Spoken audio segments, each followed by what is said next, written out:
But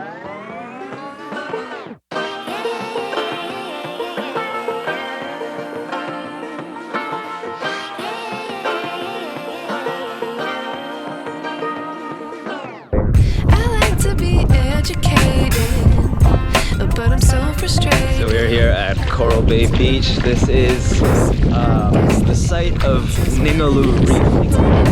The largest fringing coral in the entire world. You can see there's lots of people snorkeling about, checking out the reef. I'm gonna try to swim out there and see what we can see.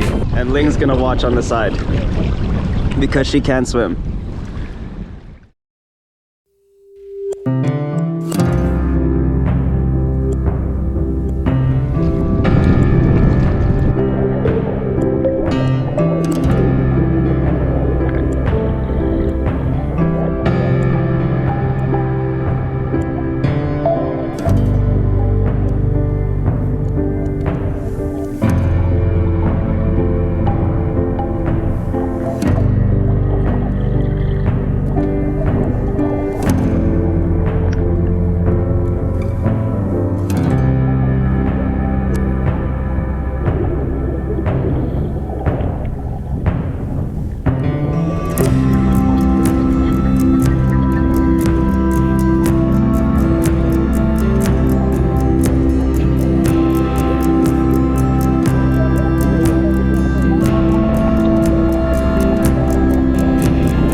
Some old timer here at the beach has been coming here for 30 years.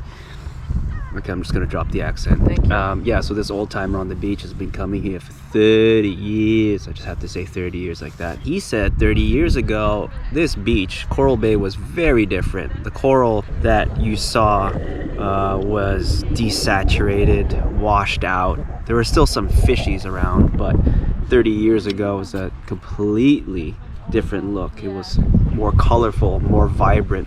The coral stretched out closer to the coastline. There were thousands more fishes flocking in. There's still fishes, but nowhere near as many as there used to be. I mean, the coral's not dead. There's still plenty of life. The fish are able to feed off the coral. It's just a question of whether things improve or not. Hopefully in the next 30 years it'll look better than it did and not worse. We'll see. Maybe we'll find out when we're back here in 3 decades. Oh my god. I'll be retired by then, hopefully. Mm.